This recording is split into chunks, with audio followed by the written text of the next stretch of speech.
Like the title? You can call it Neural Doctrines. This is the in talk type.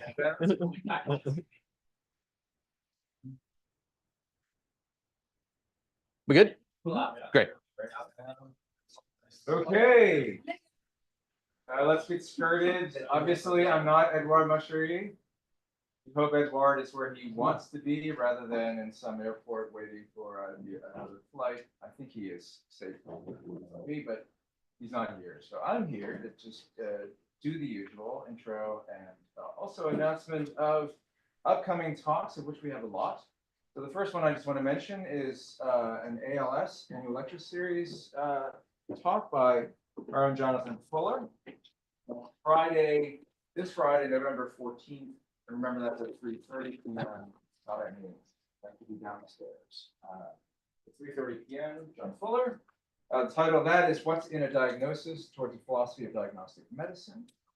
Then on Monday, we have the Wesley Salmon Memorial Lecture that will be given by Craig Callender from UC San Diego. And that's called An Attitude or Attitude Adjustment, Gravity's Challenge to Thermodynamics.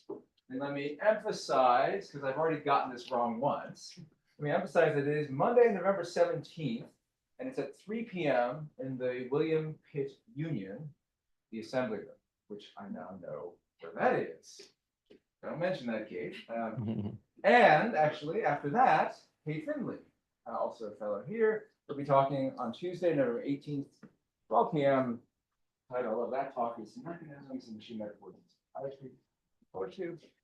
And then there is, on top of that, last talk to announce is Samuel Schindler on Friday, November 21st.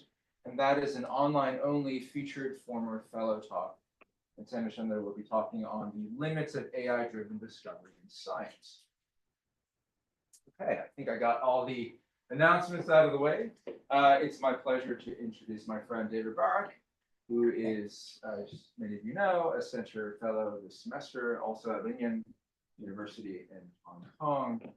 David is both a philosopher and he is also a neuroscientist. His PhD is in philosophy, but when we met over a decade ago, you were doing neuroscience at Columbia. He works on the foundations of cognitive neuroscience, on dynamical systems and cognition, search and inquiry. Those are issues in philosophy. And in neuroscience, he's done a lot of work on decision-making, information foraging, how animals learn, how do they deal with explore trade-offs, taught his animals how to play Battleship or a version of Battleship, I remember that. And one thing I'd like to mention about David, I was once having a conversation with a neuroscientist in London in the UK who randomly brought up David's paper with John Krakauer, 2 Views of the Cognitive Brain, Yeah. Get that right. And the neuroscientist just mentioned that this is just transformative. Oh. I thought that was really cool. I've never heard that before. That's great. I'll mention that it's offline. Anyway, it's always been great to talk to David. David's going to talk to us today about the Neuron Doctrine, or life, love life, and the single neuron. David. Thank you so much. It's good to see everyone here. Thank you so much for having me. Thank you for the center for the opportunity to give this talk. The subtitle, very important, or How I Learned to Stop Worrying and Attack a Treasured Shibboleth, which of course is the Neuron Doctrine. So generally speaking, the question is, what is the relationship between cognition and the brain? What is cognition? Which parts of the brain? Maybe the whole brain? What's the relation? Each side of this relation needs to be defined, as well as the relation itself. I won't say much about cognition today, outside of noting that however one defines it, it is the sort of thing that's studied by cognitive scientists, psychologists, cognitive neuroscientists, so on, even philosophers on occasion. The Neuron Doctrine states that neurons are the relevant brain bits. That's what we're going to focus on mostly today. And then for this talk, I'm going to assume that the relevant relation is realization. This talk is based on sort of a fusion of 2 chapters of the book I'm writing. And the first part of the book is all about realization. I just won't have time to talk about that today. So I contend that parts of the brain realize cognition, but the locution brain's parts is deliberately vague. It could refer to individual receptors, intracellular processes, neurons, cortical columns, ensembles, populations, circuits, areas, however the brain is to be decomposed. Now, as many in here know, we had a nice workshop on the neural doctrine, on the Neuron Doctrine 2-ish weeks ago, I think it was already. Wonderful workshop. I had to update the slides quite substantially. But I thought it'd be nice to sort of give my take on this time-honored debate. And all those different possible brain parts, I think, came up at different times in that workshop. So that's the real question here. What parts of the brain are the relevant parts? That's the question I'm focusing on today. The Neuron Doctrine has long guided neuroscientific research into the brain's functioning, both cognitive and otherwise. The Neuron Doctrine suggests that the relevant parts of the brain for cognition are neurons. Stating the Neuron Doctrine in a more precise way turns out to be rather challenging, and that came out a little bit during the workshop. This is in part because, like many scientific hypotheses outside the hard sciences like physics or chemistry, the claim is not a universal or existential generalization. Instead, like tigers have stripes or birds fly, it lacks quantificational specificity. Now, for many in here, that will immediately trigger the thought, oh, this is about generics. I think that the Neuron Doctrine is a generic, but that is a part of this chapter that I just don't have time to talk about today. So I'm just going to characterize that as a sort of quantificational uncertainty. In addition to clarifying the quantificational scope of the Neuron Doctrine, there is a question of how to understand how neurons contribute to cognition. In the following, I present my analysis of functional contribution. Finally, stating clearly the Neuron Doctrine and understanding functional contribution helps to clarify what counts as evidence against the doctrine. I will state a sufficient condition for evidence to count against it. Okay, so that's the agenda for today. I'll state the Neuron Doctrine, clarify its quantificational scope, analyze the concept of a functional unit and functional contribution, state what might count as evidence against the doctrine, give some examples. Hopefully, I swear this won't take that much time, and end with a brief discussion of why I think the Neuron Doctrine has the longevity that it does. So what is the Neuron Doctrine? Stated simply, it is that neurons realize cognition. I call this the philosopher's Neuron Doctrine. Put this way, there's at least one major issue. Realization is a philosopher's term of art, not a neuroscientist. So there's a question here of how to connect the philosopher's Neuron Doctrine to the neuroscientist. That, of course, raises the question, what is the Neuron Doctrine for neuroscience? Historically, the Neuron Doctrine referred to the debate over the anatomical nature of the brain. It was an extension of the cell doctrine. Was the brain a reticulation of continuously connected cell-like bodies, or was it instead a collection of cells that somehow communicate across the gaps between them? Famously, of course, this debate was resolved in favor of individual neurons with gaps between them, resulting in the award of the Nobel Prize to Ramon y Cajal in 1906. And I'll add, even after that was settled, there was still a big debate about how those signals were transmitted. There's a wonderful debate from the 20s and 30s, the Sparks versus Soups debate, which I highly recommend looking into. Okay, good. So the historical Neuron Doctrine is the view that the nerve cell is the anatomical, physiological, metabolic, and genetic unit of the nervous system. Or as Bullock helpfully put it 60 years later, 70, that the nerve cell and its processes together called the neuron form the cellular units of the nervous system, which are directly involved in the nerve's function.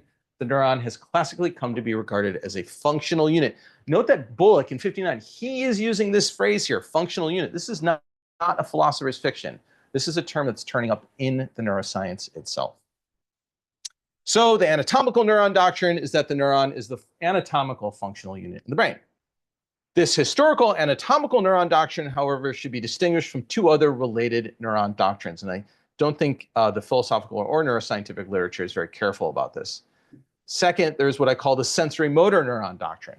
As Barlow puts it in a paper that's really about sensory input, motor output, description of that activity of a single nerve cell, which is transmitted to and influences other nerve cells, and of a nerve cell's response to such influences from other cells, is a complete enough description for functional understanding of the nervous system.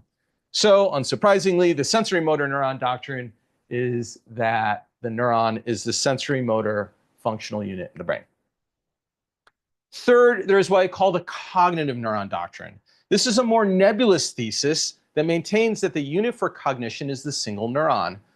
Barlow, in that same article, although he was focused in the article on sensory motor transformations, actually advances an incredibly bold version of this cognitive neuron doctrine.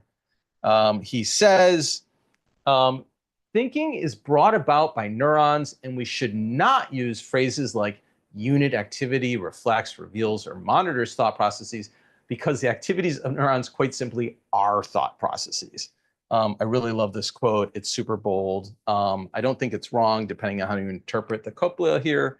But the general idea is that we can believe, desire, reason, plan, imagine, and so on because of the functioning of neurons in the brain, primarily in central structures like the parietal lobe or the prefrontal cortex. Okay, so my focus is on the cognitive neuron doctrine. Unsurprisingly, this is how I formulate it. The neuron is the cognitive functional unit of the brain. Explicating this thesis will basically take up the rest of the talk. Before moving on, by way of simple illustration, consider this case a study of value-based decision-making from Platt and Glimcher in 1999 in Nature. Platt and Glimcher trained monkeys to choose between two options which varied in their probability and magnitude of rewards. While monkeys made these decisions, neurons were recorded from the lateral intraparietal area, roughly here-ish, an eye movement-related region in the parietal cortex, whose neurons show a range of effects relevant to cognition. Full disclosure, I did my graduate training in Michael's lab, and he used to say, recording from LIP is great because you know what the monkey is thinking. The recorded neurons coded numerous decision-relevant variables. Specifically, activity in the neurons monotonically varied with the outcome probability and value of options that monkeys chose. So here's two examples. Each of these are neurons. For this neuron on the left, on the y-axis is the firing rate of that neuron. On the x-axis is time. Each trace is the average firing rate for two different types of trials. The dark trace is when the expected gain from the choice was high, and the light gray trace is from when the expected gain was low. On the right here, we see another example neuron. Again, y-axis is firing rate of that neuron. X-axis is time. The dark trace in this case is the average activity on trials when the probability of reward was high, and the light gray trace is the average activity when the probability of reward was low. Abstracting from the details of the task and the decisions, this case study illustrates the cognitive neuron doctrine. Individual neurons transform signals from the environment or elsewhere in the brain and pass them on to other neurons to transform them in further ways in a series of signal transformations that ultimately gives rise to behavior. Okay, so now the question is, the next question is, what's the relation between the cognitive neuron doctrine I just presented and this earlier sort of philosopher's neuron doctrine? Also on the screen, the relation is complex, but briefly, realization is a functional role-filling relation. To fill a functional role, in part, is to possess a certain kind of causal profile, that is, to have a range of causes and effects. But as I'll show later, to have a range of causes and effects subject to certain conditions, specifically to be the result of performing a function, is to functionally contribute to something, in this case, cognition. I define functional units as the things that functionally contribute. So the philosopher's neuron doctrine actually implies the cognitive neuron doctrine, again, subject to certain assumptions. I don't have time to lay out this full argument. The book chapter definitely does, but that's the relation between them. Nonetheless, my focus today will be on the cognitive neuron doctrine. Okay, good. So now that I've given an initial statement of the doctrine, I'll discuss its quantificational status. Here again is the cognitive neuron doctrine, but note there's no quantifier affixed to the doctrine. Is it all cognitive phenomena? Some? Can the same cognitive phenomenon be realized by neurons in one case, but something else, populations, computer chips, in others? How should we interpret the quantificational scope of the neuron doctrine? Because the claim is neither universally nor existentially quantified, there's some leeway in the set of facts that makes the statement true, and consequently, it's resistant to falsification in the normal way. The normal way is illustrated by this classic case, classic example, considering a universal generalization like all ravens are black. Finding a single white raven falsifies this claim. In contrast, ravens are black is not falsified in this way. Counter evidence instead seems to clarify the scope of the claim. Ravens are still mostly black, even if you find 1 or 10 white ravens. However the claim is ultimately analyzed, positive and negative instances can still help to clarify the set of facts for which it is true. I propose to treat the neuron doctrine as making a typicality claim. So this is an adverb of quantification. Typically, the neuron is the cognitive functional unit in the brain. This approach has the consequence that to assess the neuron doctrine, we evaluate a range of cases to see if neurons or some other neural entities functionally contribute to cognition. If in most cases neurons are functionally contributing, then the cognitive neuron doctrine will stand. So this is contentious, but it crystallizes what's at stake. Finding one or some units that are not neurons won't do. To overturn a typicality claim in the sense that I'm using typical requires a more substantial and widespread set of countervailing evidence that's taken to be statistically relevant. And so for the rest of the talk, the neuron doctrine should be understood on this typicality reading, but the real takeaway here is that you need to further precisify the neuron doctrine. If you want to evaluate what might count as evidence against it, you have to fill in those quantifiers. And actually, you can see the process of determining the precise quantifier as part of the process of scientific discovery and investigation into the cognitive neuron doctrine. And I will come back to that point at the end of the talk. There's another ambiguity in the neuron doctrine. Just how many neurons are required? Even Barlow, staunch neuron doctrinaire that he was, did not believe that the single neuron would do. This is the quote from earlier. I've just highlighted some of these phrases where he talks about the influences of other neurons. So even Barlow endorses more than one neuron. And for those of you who aren't neuroscience folks in the room, he's kind of held up as like the supporter of the neuron doctrine. So already we've kind of moved away from a single neuron. So how many neurons do we actually need? Here's a spectrum regarding the number of neurons that might be required. On the far left is one neuron. In other words, you only need one neuron for some cognitive phenomenon. And on the far right, you need the whole brain. In between, we have hierarchies of neurons, ensembles and circuits, neural populations, networks of neurons, and so on. I've also listed just a couple names here at the bottom. Those of you who are like Churchlands 1 through 4, who are that? That's Patty, Paul, Mark, and Ann. There are now 4 of them. They're sort of roughly in this area of this plot. It's far from exhaustive, but it gives you the idea that there really is a range, and further that no one, as far as I can tell, thought that a single neuron was actually sufficient. So it's kind of this, there's sort of a caricature of the neuron doctrine that's out there, and it just doesn't stand to reason. No one actually supported it, and it doesn't really make sense. By the way, especially after the workshop, I'm not sure that one dimension here really works. I think we need a 2 space. It's sort of the number of neurons and then kind of how they're organized. You can kind of see an indication of this in linear hierarchy. So you can imagine down here is linearly organized, and up here there's sort of like, or a hierarchy down here, and up here is more like a heterarchy, where you just, is it like one single processing stream, or is it kind of just like a mishmash?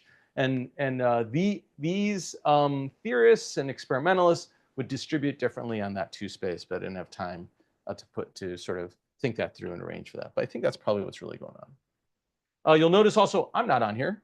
And that's for reasons I can't go into today. I'm not going to expose my actual view. I'm not going to reveal how I think. But suffice to say, I think we should take seriously that neurons are not required at all, which is wildly heterodox, and that sometimes single cells, although I'm not sure single neurons, are sufficient for realizing cognition. So there's really a lot more systems that we need to take into account when we're considering what the physical basis of cognition is. Okay, good. So that clarifies, admittedly mostly by fiat, the quantificational status of the doctrine. The doctrine states that typically the neuron or some neurons is the cognitive functional unit of the brain, whether it's 1 or 10 or the whole brain. That's part of that precisification of the doctrine that's required if you want to evaluate evidence against it. But all of them subscribe to this idea that that the neuron or neurons are the functional unit. So the question then is, what is a functional unit? And what is a functional contribution? Parts of the brain contribute to cognition, undeniable. A functional unit is a part of the brain that functionally contributes to cognition. And functional contributions to cognition are descriptions of how the brain's parts perform functions for cognition. A brief example will illustrate functional contributions. Suppose some neuron fires spikes when and only when there's a tiger in view. The responses from this neuron are used by other neurons for a range of purposes, including, let's suppose, initiating motor plans to run away from danger. Merely relying on intuition here, a detector is something that, when functioning properly, sends a signal when whatever it detects is present in the environment.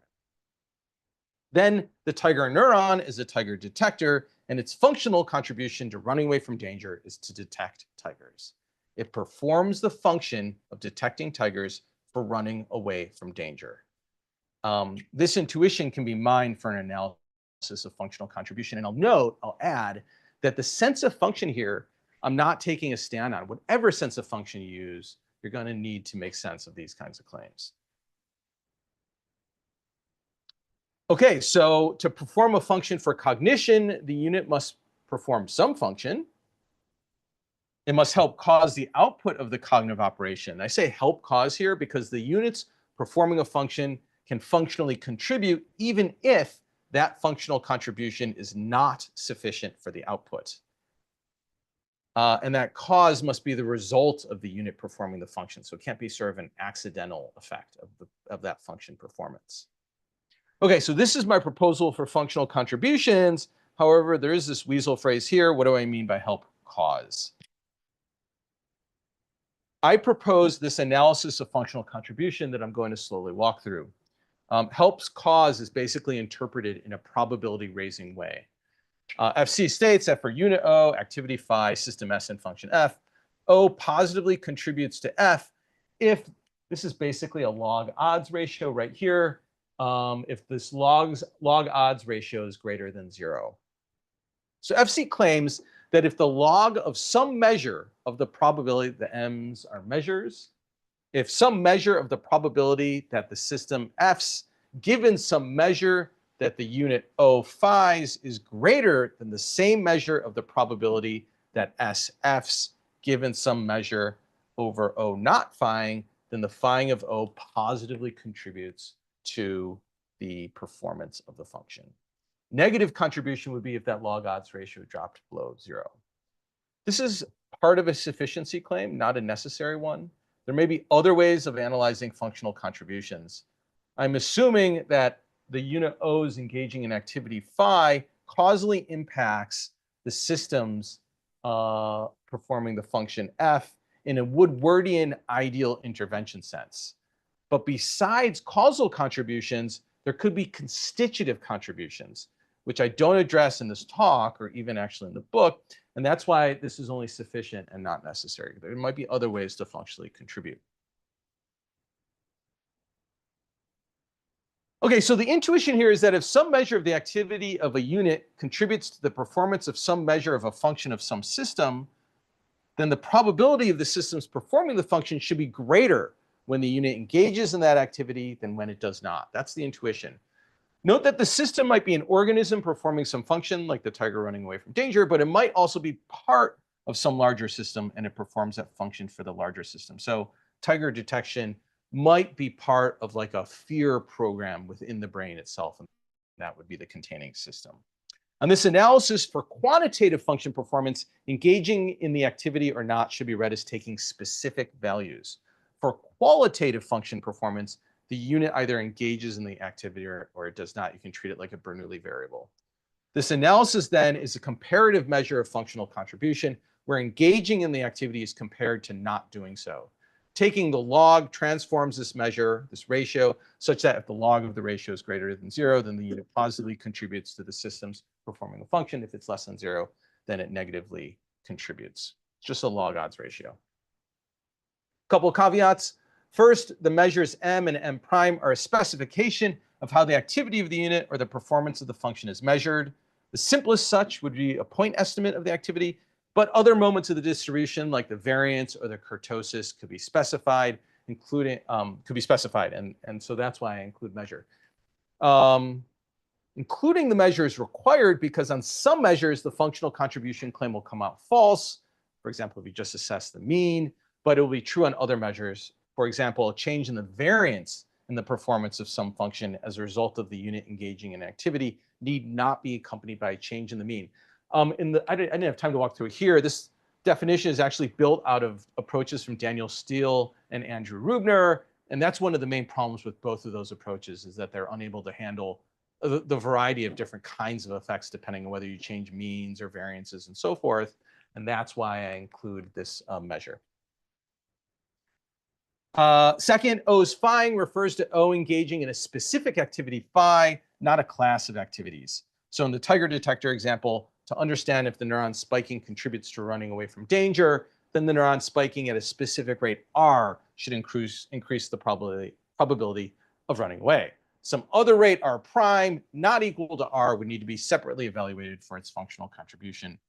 In this way, by testing a range of firing rates against some base case, we could arrive at some general relative functional contribution claim for an interval of activities of some unit.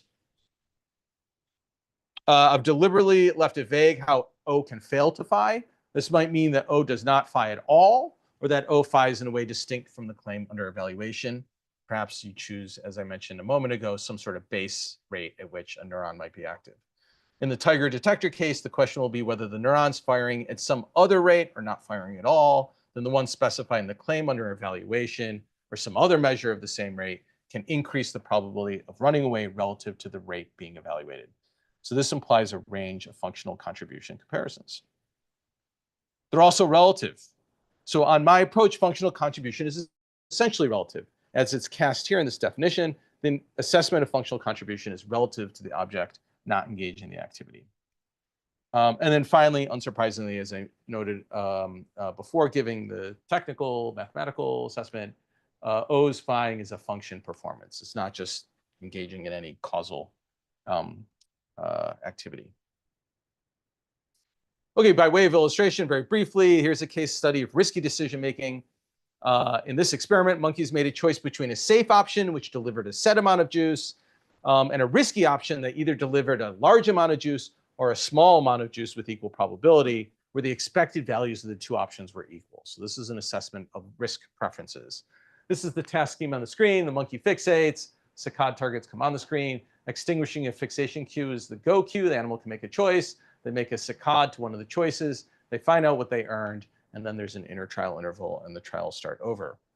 Recordings were performed in the posterior cingulate cortex. This is a large posterior medial deep part of the brain, very metabolically active. We really have no idea what it does. I've recorded there. It's hard.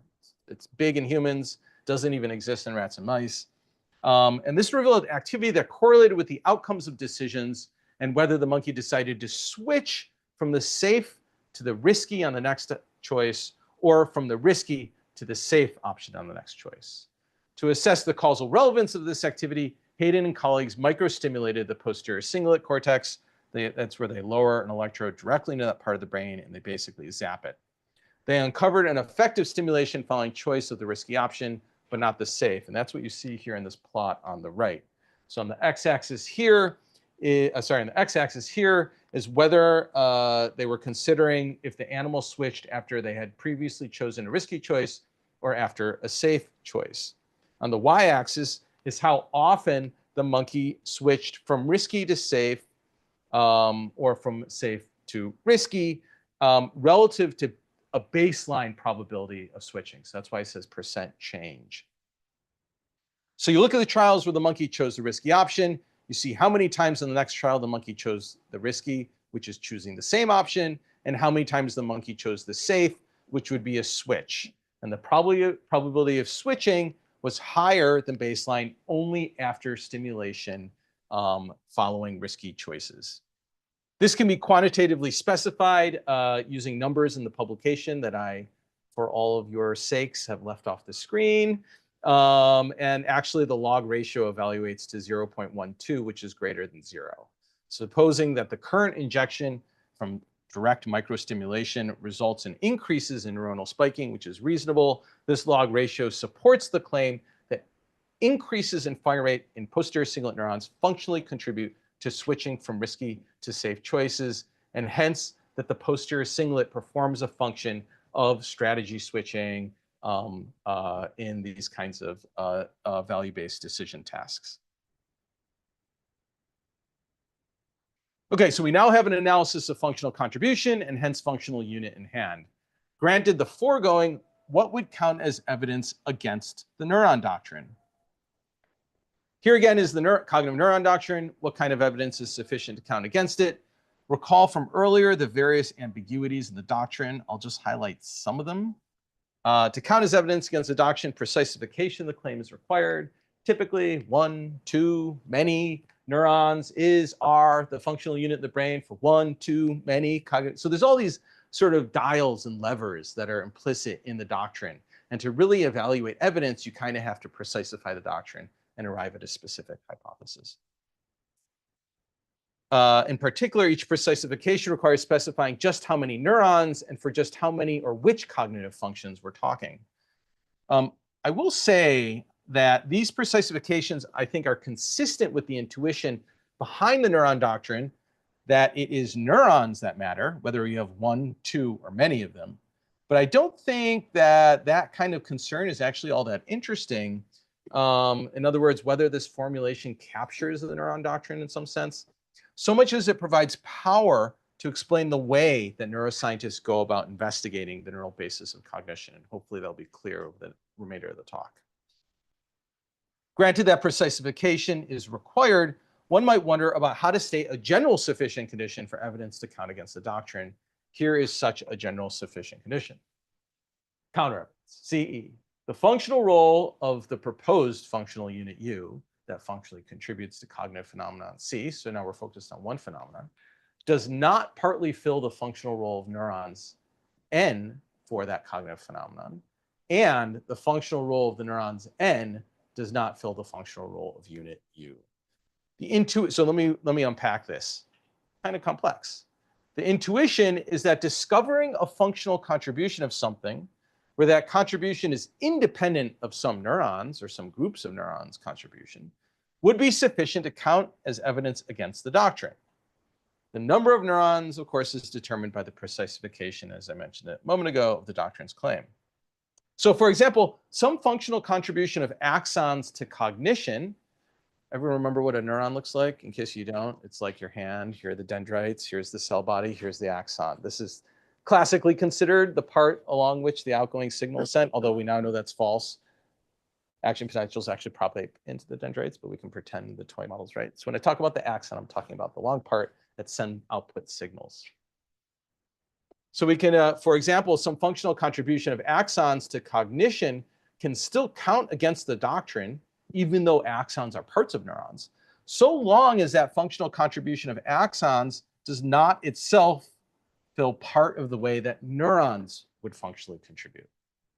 You might be thinking to yourself, well, that sounds really hard, and that is really hard to satisfy. That's part of the reason I think the neuron doctrine is really resilient. I think it's awfully hard to find cases that satisfy this principle. Many of the findings in the literature are just specifications of how neurons functionally contribute. They're giving maybe lower level details, or they're giving details of population activity, but the populations are having their roles filled by neurons as well. So it doesn't fundamentally challenge the neuron doctrine. That's what I think makes finding evidence against the doctrine so challenging. This criterion gives us a simple test for assessing the relevance of findings to speak against the doctrine. First, does the functional role of the proposed unit U fill the functional role of neurons? This first question establishes whether the proposed unit is merely a description of the way in which neurons functionally contribute to cognition. If so, that would violate principle CE and would not count as counter evidence, though cognition is realized, not count as counter evidence. But in addition, there's a second question behind CE that we can ask. Do neurons fill the functional role of the proposed unit? This second test establishes whether the proposed unit is itself realized by neurons. Now, I grant this might seem unwarranted as a condition on counter evidence. If some unit realizes cognition, but the unit's not a neuron, when the unit is itself realized by neurons, then it seems nonetheless as though cognition is realized by the unit, not the neurons.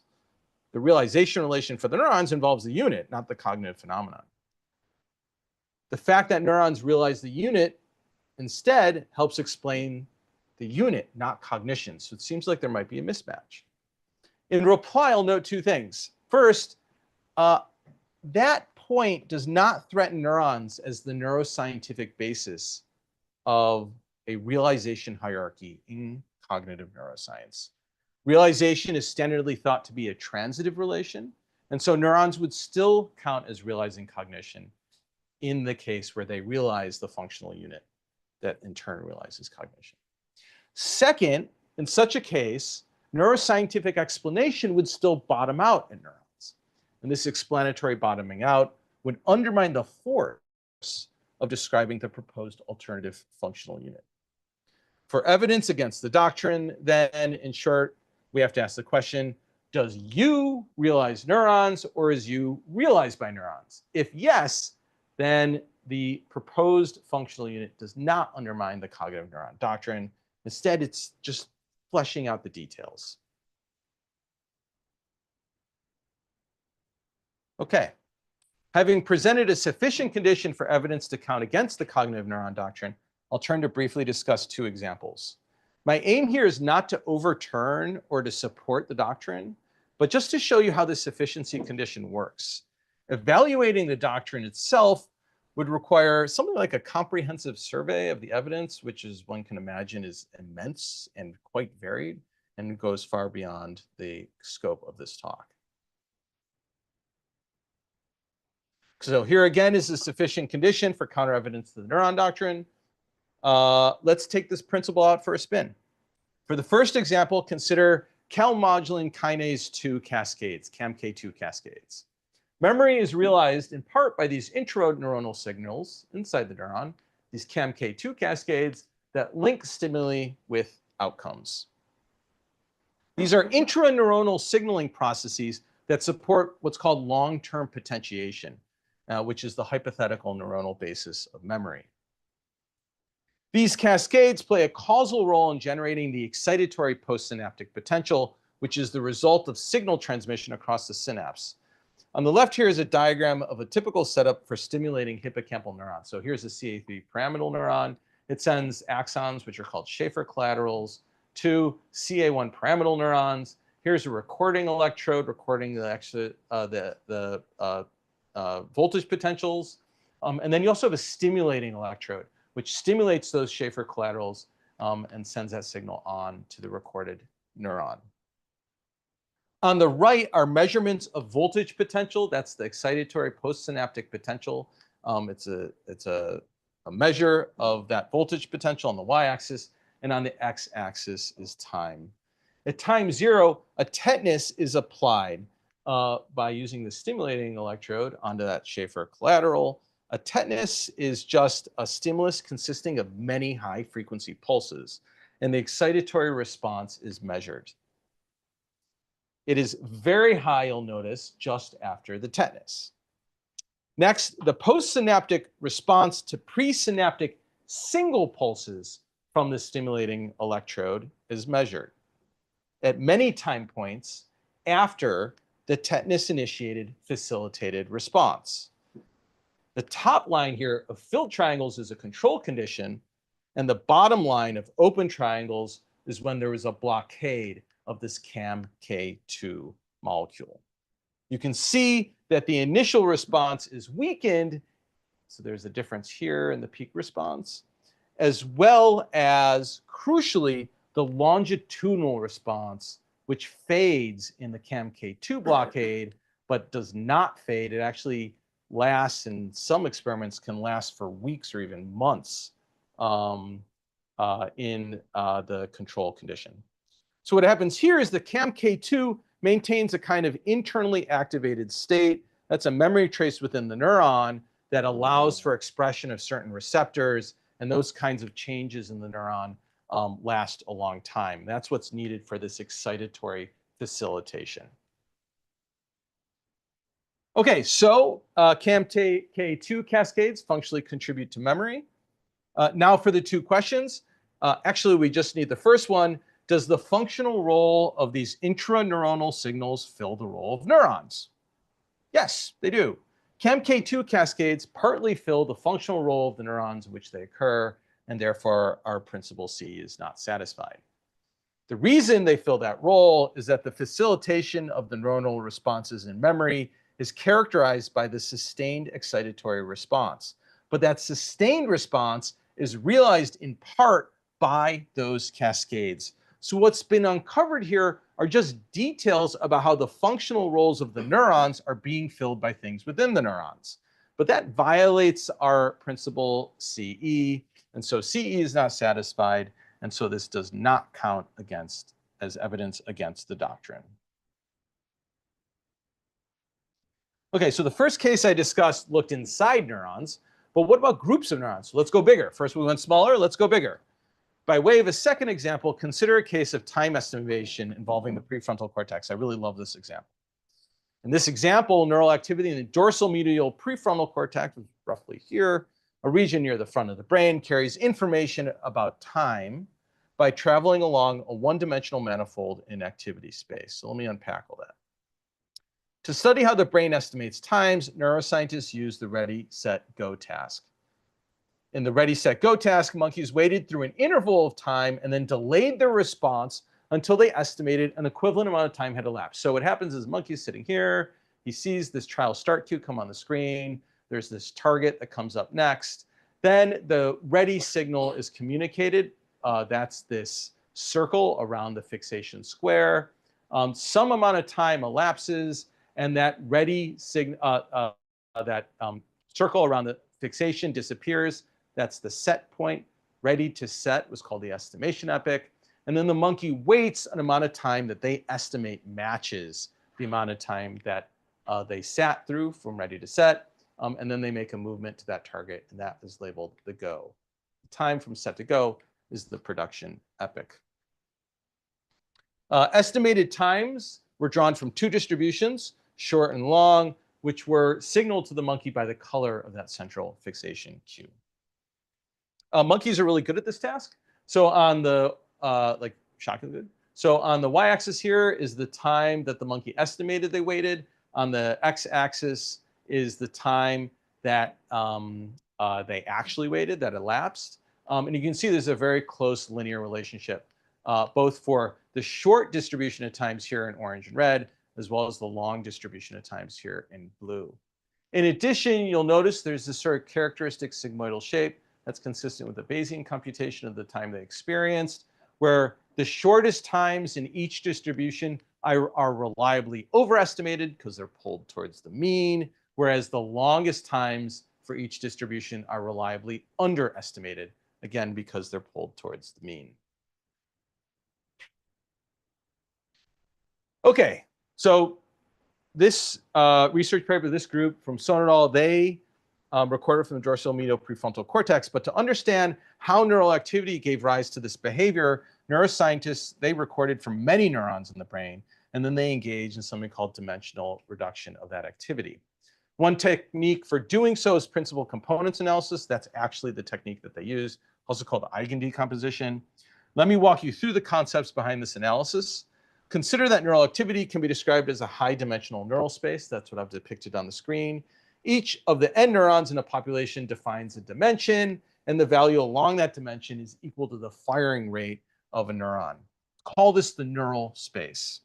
Now, it's really hard to imagine activity in more than more than three, but I prefer two. It's even easier in two. So when you have two uncorrelated neurons, many different pairs of firing rates are possible. You could have high activity on one and zero on the other, or you could have high activity on the other and zero on the first. Both could be low or both could be high. In short, when the activity of two neurons is uncorrelated, you can have almost any pair of fire rates up to the sort of physiological limits of these neurons. Now suppose that the fire rates are correlated.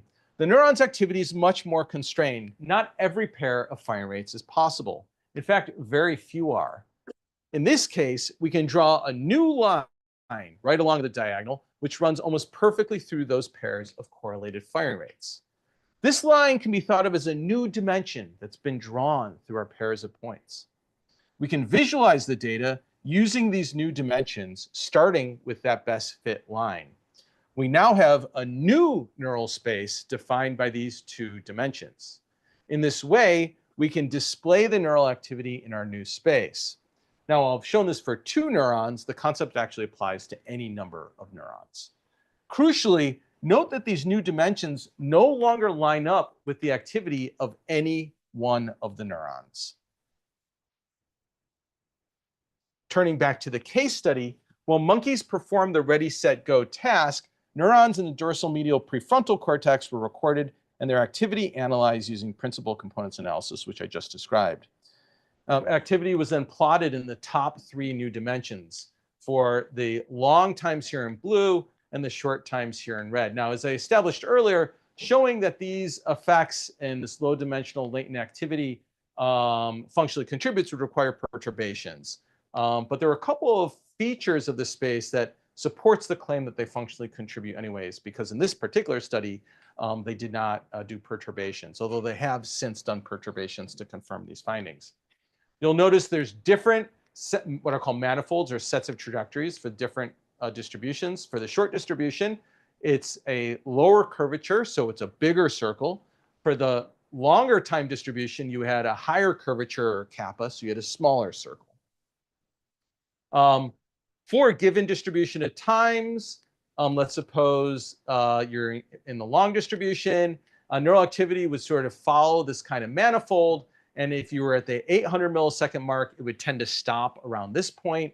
But if you were in a 1200 millisecond time estimation trial, it would travel all the way up to that point. And finally, third, for repetitions of, let's say, the 800 millisecond interval, neural activity tended to end right around there in that state space. Okay, we can now evaluate this case. We can say a lot of things about this case, but I'm going to move on. We can now evaluate this case against our sufficient criteria for counter-evidence. Time estimation is realized by low-dimensional neural dynamics, trajectories in the dorsal medial prefrontal cortex that encode intervals of time. So low-dimensional dynamics functionally contribute to time estimation. Now for the 2 questions. Does the functional role of these low-dimensional dynamics fill the role of neurons? Low-dimensional dynamics do not partly fill the functional role of dorsal medial prefrontal cortical neurons because the dynamics are latent in the population activity taken as aggregate, not considering each neuron separately. What about the functional role of the neurons, though? Does the functional role of neurons fill the role of these low-dimensional dynamics? That's the second question. Answering that question is harder. The low-dimensional dynamics may have their role filled by dorsal medial prefrontal cortical neurons. The physical basis of these low-dimensional dynamics is currently hotly debated. If Edward were here, he'd say these are just data models. Some philosophers and neuroscientists don't think these dynamics are real. They're just models of population activity. For those with a more realist bent, the physical basis remains obscure. Some neuroscientists and philosophers think these dynamics are realized by populations of neurons. Suppose we find that populations like patterns of spiking activity across the population. I happen to not think that, but that is an option. Suppose we find that populations' roles are filled by neurons. How would this impact the neuron doctrine? On the screen, you see the original doctrine. Now recall that there are in fact a range of such doctrines depending on how many neurons are taken to be required. Even the most stalwart defender of the neuron doctrine, Barlow, thought you needed more than one. With population findings like those I just described, an updated doctrine might be needed, a different precisification, one that explicitly endorses collections of neurons. This would accommodate that evidence without overturning the doctrine. It just pushes us along that spectrum I showed earlier to a new precisification. So what would overturn the doctrine altogether? If a non-neuronal, but still neural physical basis for population dynamics can be described, then the role of the low-dimensional dynamics would not be filled by neurons, no matter their number. And I don't have time to explore that possibility in the talk, but I actually present such an alternative at length with regard to the brain in a later chapter in the book. Okay, so hopefully that illustrates the dynamics of the doctrine, how different evidence pushes you to different precisifications without really overturning the doctrine. But it also suggests one reason the doctrine is resilient. Generally, in fact, there does seem to be a host of evidence that units besides neurons functionally contribute to cognition. So the question, and that's been known, the Bullock quote that I had from 1959 is actually against the Neuron Doctrine. It's a paper in Science from 60 years ago, something like that. And yet we're still talking about the Neuron Doctrine. So why do neuroscientists still support or discuss the Neuron Doctrine? Masvita proposes that the Neuron Doctrine sticks around because of its utility in simplifying and abstracting. In a discussion of the value of computational frames for neuroscience, she says that the classic characterization of the neuron is as a device that gathers inputs at the dendrites, calculates a function, and delivers an output. The utility of this simple picture goes a long way toward explaining the persistence of the Neuron Doctrine in the face of countervailing empirical findings. And there are many similar quotes in her 2024 book. I have two issues with this simplifying hypothesis, many, but I'll discuss two. The most obvious is that appealing only to single neurons is not all that simplifying. Neurons are actually really complex. Now, granted, Chiramutta contends that the Neuron Doctrine was proselytized by McCullough and Pitt's work, where neurons are taken to be very simple. Whatever the merits are of the historical claim, that certainly is not the view today, where neurons are very complex, and they're actually modeled using deep neural networks. Another reason to be skeptical of the account is that it is a metascientific explanation of the longevity of the Neuron Doctrine instead of a scientific one that appeals to the reasoning of the scientists themselves. Neuroscientists engage with the Neuron Doctrine all the time, almost every day. It's at the heart of the discipline, even still. This kind of training and evaluation sits uneasily with the idea that there's this sort of vague metascientific benefit. A better explanation would be one that reflects the reasoning and research engaged in by neuroscientists. So I have that alternative explanation. In fact, I have three components to it. The first and most basic reason, one I've alluded to already, that the Neuron Doctrine sticks around is that it's actually pretty hard to find evidence that would even count against it. And I tried. For example, many intraneuronal or neural population effects simply will not do. If this analysis is right, then it is rational for neuroscientists to persevere in their adherence to the doctrine. And most what you get is a shift in the precisification of the doctrine. You don't get this sort of relinquishing of it. Second, earlier I differentiated the anatomical and sensory motor neuron doctrines from the cognitive. Now I didn't have a chance to discuss it, but in my estimation, those other two neuron doctrines are really on solid evidential grounds. If they are on solid evidential grounds, then taken together, the anatomical and sensory motor neuron doctrines present a unified theory of neural functioning under some notion of unification I don't have time to get into. But then the addition of a neuron doctrine for cognition would better unify our theory of neural functioning overall than some alternative doctrine that relinquishes the focus on neurons. I think this goes a long way to explaining the continued focus on single neurons. This bias for neurons can be framed in Bayesian terms. The overwhelming evidence for the anatomical and sensory motor importance of single neurons motivates a large prior on the cognitive neuron doctrine because the functional units are the same across the three doctrines.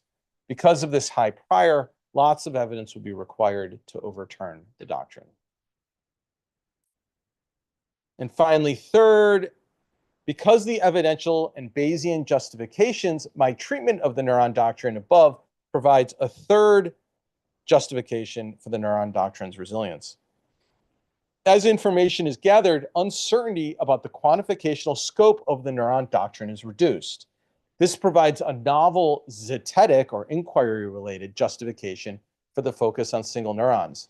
Granted that we are relatively uncertain about what phenomena in the brain realize cognitive phenomena, we should investigate the claim to clarify its scope and come to an evidence-based conclusion about the precise range of cognitive phenomena that are realized by neurons and how many neurons we need to realize them. So what you get is this series of precisifications that occurs as opposed to overturning the doctrine. You're just sort of reducing your uncertainty about the various dials that you can turn regarding its quantificational scope. Okay. Is everyone exhausted? Too much neuroscience? Don't worry, we've reached the end. The philosopher's neuron doctrine, this philosopher's neuron doctrine is the claim that neurons realize cognition. There are anatomical, sensory motor, and cognitive neuron doctrines, which claim the neuron is the functional unit in the brain. The philosopher's neuron doctrine implies the cognitive neuron doctrine, so there is a deep connection.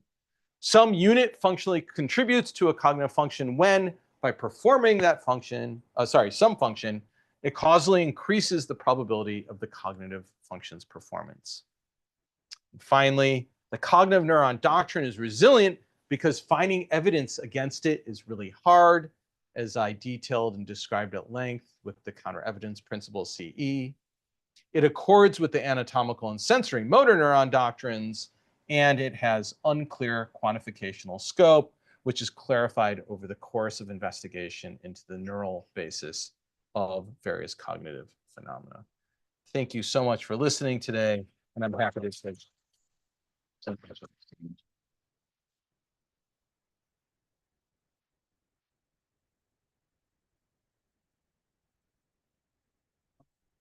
Back with Q&A.